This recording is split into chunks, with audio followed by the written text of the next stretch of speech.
Right guys, isang magandang araw sa inyong lahat. Nandito tayo ngayon sa makanting lote na ito. Ngayon, i-review natin ang aking motor.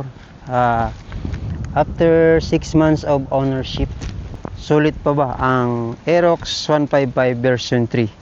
Ito yung ating 6 months na natin na gamit. Una-una, isi-share ko sa inyo ano-ano na ba ang ating mga napalitan na mga parts dito. Una ay ang napalitan na natin itong handle grip with brake lever. Tapos itong ating mirror, side mirror, napalitan na rin natin. Tapos nag-install na tayo ng phone holder at saka itong ano dito, parang handlebar dito. Nag-ano tayo bumili tayo sa Shopee. Tapos yung ating shock absorber, pinalitan na natin yung stock. Tapos nag-install tayo ng bracket at nag-install tayo ng top box. At syempre ayun ang ating napalitan na rin natin yung ating radiator cover, pinalitan na rin natin yan. So ano pa ba, yun lang naman yung pinalitan natin. So ang buong makina stock pa yan, wala tayong pinalitan sa ating mismong makina. So yan yung itsura ng yung itsura ng ating motor. Ang tanong kung okay pa rin ba siya after 6 months na gamit natin. Wala bang naging problema? Wala bang naging aberya? Ang sagot ay yes. Sulit na sulit. Kasi yung ating binili naman ay ano lang, standard version. Dahil mas mura to kumpara doon sa special edition ba yun, SP na may YECBT. In terms of performance ay hindi ka naman ipapahiya nito. Sa makina wala pa akong naging problema. Ibinyahan natin to from dito sa Oriental Mindoro, pumunta tayo sa Occidental, pumunta tayo sa Devil's Mountain. Kung hindi nyo pa napanood, meron tayo dyan sa ating video, Devil's Mountain, may pinuntahan natin yon. So almost papunta doon ay puntang doon 3 hours, tapos 3 hours din pabalik. Then ganun din dito sa Oriental Mindoro, mula dito sa bayan ng Rojas, pumunta naman tayo doon sa bagong tulay ng Puerto Galera to Abra de Ilog. Almost din yun, 3.5 hours, ganun, 3 to 4 hours lagay na natin, ganun.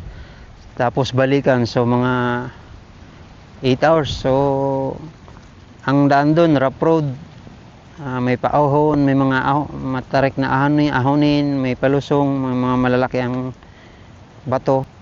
May OBR ako sa aming biyahe. Walang naging problema. Kaya sulit na sulit. Hindi naman kailangan ang ito nga lang ating ay walang EBS. Wala tong EBS. Kasi standard lang.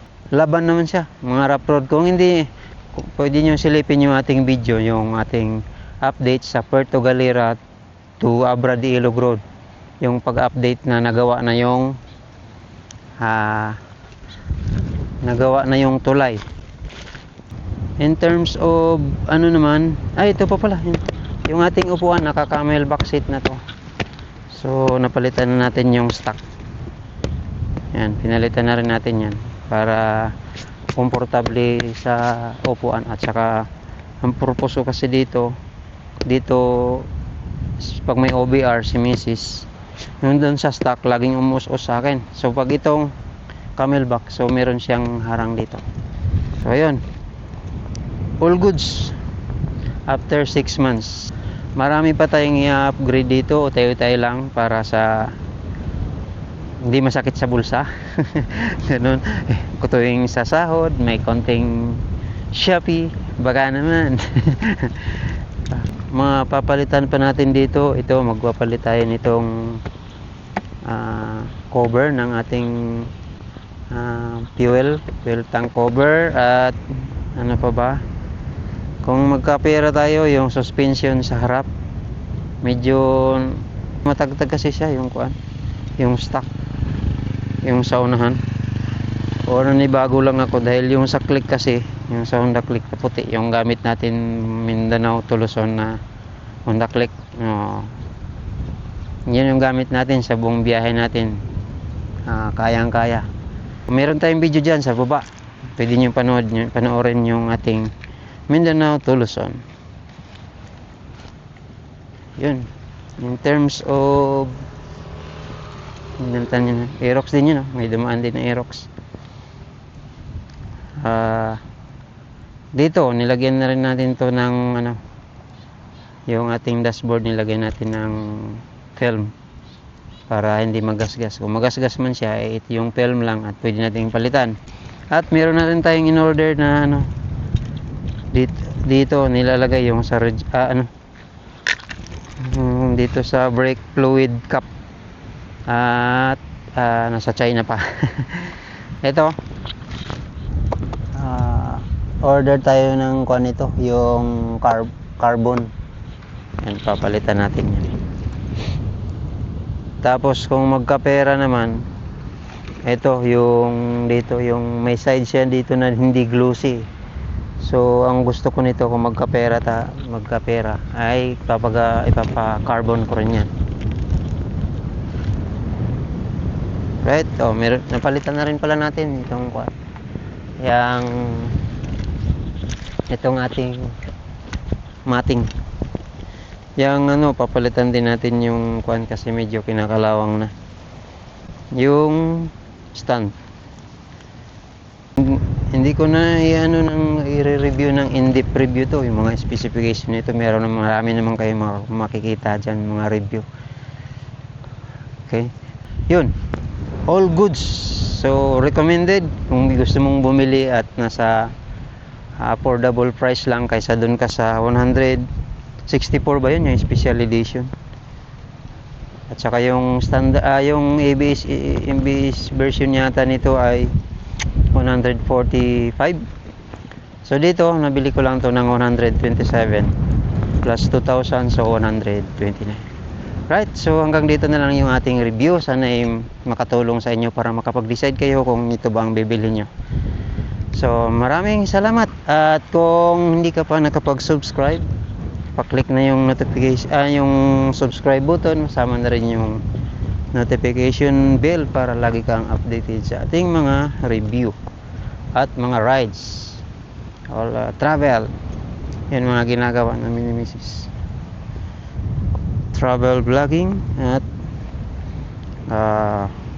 about sa mga review sa motor, i-share namin sa inyo. Shoutout sa aking mga brother, Tropa Moto, Biyahe ni Dad, ang TV ko, at Pards Mix Vlog. Kung hindi pa kayo nakapag-subscribe sa kanila, please subscribe na rin po para makatulong sa kanilang channel.